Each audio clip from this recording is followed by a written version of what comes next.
Здравствуйте! Вы на моем рукодельном канале, с вами Любовь. Сегодня буду шить сумку через плечо.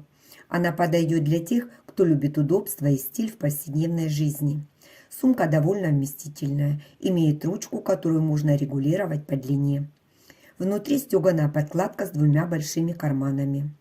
На моем канале уже есть видео по пошиву разных сумок. Ссылку оставлю. Заходите, смотрите, вдохновляйтесь и шейте для себя и своих близких. Шить сегодня буду из плаща. Я его распорола и взяла несколько кусков. На мой взгляд, это какая-то искусственная замша. С обратной стороны короткий мех. С лицевой стороны есть декор, его оставлю.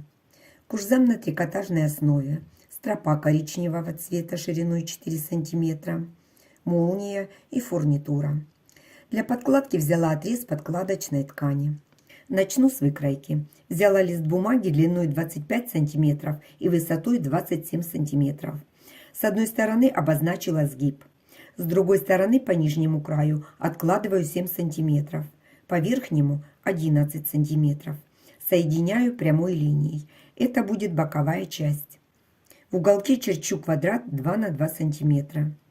Здесь опускаюсь на 2 см, соединяю полученные точки и дальше провожу прямую, параллельную верхнему краю. Выкройка готова, можно вырезать. Это выкройка для верхней части сумки. С этой стороны тоже будет сгиб. Для дна нужно добавить прямоугольник 14 на 36 см. Вырезала 2 детали для основной части сумки с припусками на швы. Для боковой части тоже будет 2 детали. Припуски на швы по верхнему краю не добавляла, только сбоку. И внизу добавила 2 припуска, чтобы сохранить длину детали. Детали для основной части оставлю как есть, а на боковых деталях сделаю карман на молнии в рамку. Рамку вырезала из той же ткани и повернула изнанкой кверху. Для дна вырезала прямоугольник 16 на 38 см из кушзама и второй прямоугольник из изолона 14 на 36 см. Чтобы укрепить хорошо дно, кушзам проклею серпянкой. Купить ее можно в строительном магазине. Она на клеевой основе. Сверху кладу изолон и все вместе простегаю. На лицевую сторону сумки решила пришить декор. На боковых деталях сделала карман. Мешковину для кармана сделала по размеру детали и по контуру закрепила прямой строчкой у самого края. Решила уменьшить глубину кармана и проложила ограничительную строчку. Этого можно и не делать, если карманы нужны побольше. Дно простегала квадратом 3 на 3 см. По контуру подкладку с основной деталью соединила прямой строчкой. Так удобнее будет работать. Складываю боковые детали с основными и соединяю. Проложила строчку, припуски отогнула на сторону основной детали и проложила отделочную строчку. С другой стороны все так же. Подкладка у меня будет цельнокроенная, поэтому склеила скотчем боковую и основную деталь и добавила дно 7 на 18 см. Выкройка будет со сгибом. Подкладку сделаю стеганую. Простегала 2 куска подкладочной ткани с синтепоном плотностью 100 грамм.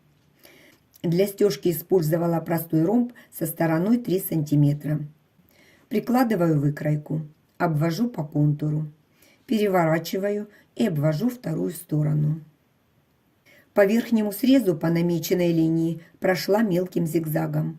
Со всех остальных сторон зигзаг проложила на расстоянии припуска. Помним, что на основных деталях было так же. Вырезаю детали как можно ближе к строчке. На одну из половинок пришью карман из такой же ткани на подкладке. Карман пришила по контуру и разделила на 2 части. Подробно, как сшить красивую и качественную подкладку, можно посмотреть в видео. Ссылку оставлю вверху в правом углу. На основной детали и на молнии наметила середину. Прикладываю молнию бегунком вниз. Соединяю наметки. Фиксирую зажимами.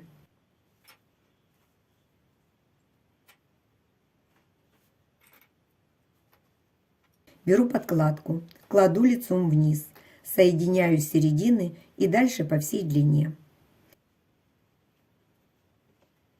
Прокладываю строчку. Вторую сторону пришила также. Теперь с двух сторон от молнии нужно проложить отделочную строчку. С одной стороны строчка легла легко, а со стороны бегунка вторую сторону не смогла подвести под лапку от самого края. Поэтому оставила длинную нить. Отступила 2 см, проложила строчку и затем нить вставила в иглу и вручную дошила эти 2 см. Выворачиваю на изнаночную сторону. Соединяю подкладку с подкладкой и фиксирую срезы с зажимами. Зашила боковые срезы. На одном из них оставила отверстие для выворачивания. Из стропы кожзама сшила ручку длиной 1 метр и шириной 4 см. И еще кусочек 20 см. Его согнула пополам и вшила рамку. Выправляю молнию и все срезы. Сверху кладу ручку лицевой стороной кверху. Придерживаю и выворачиваю наизнанку.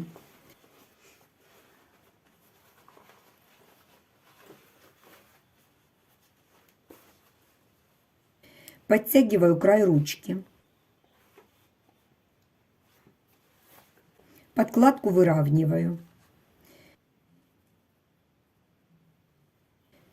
Припуски раскладываю в разные стороны. Проверяю все срезы и прокладываю строчку. На второй стороне молнию закрепила несколькими стежками, чтобы не убегала.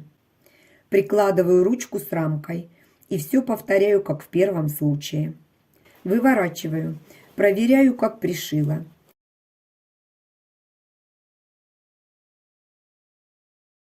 Затем срезаю все лишнее. Строчку проложила несколько раз для прочности. Со второй стороны тоже все выровняла. Теперь можно зашить дно подкладки. Уголки закрыла, по краям поставила закрепки. Шов на дне заложила в одну сторону. Выворачиваю основную деталь наизнанку и буду вшивать дно.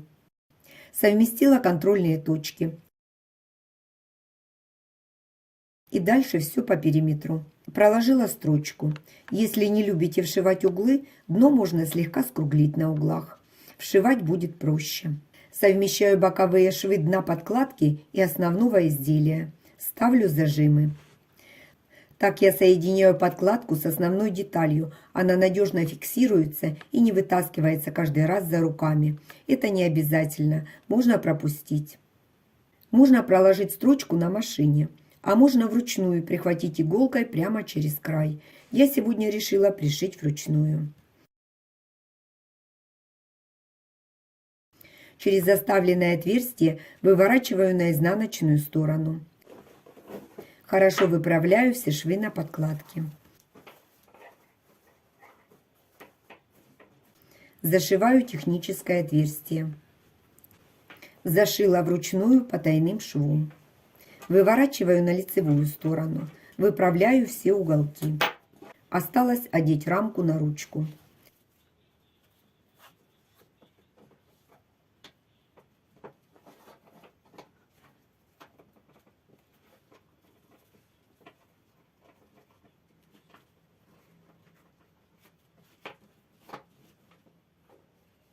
Прокладываю строчку, чтобы закрепить край. Закончен пошив еще одной сумки. Надеюсь, что она найдет не одну свою хозяйку. Мне кажется, это более молодежный вариант. Подойдет такая сумка на каждый день. Удобная, стильная и вместительная. Жду ваших комментариев. Я их все вижу, читаю и обязательно отвечаю. А я на этом с вами прощаюсь. До встречи в новых видео.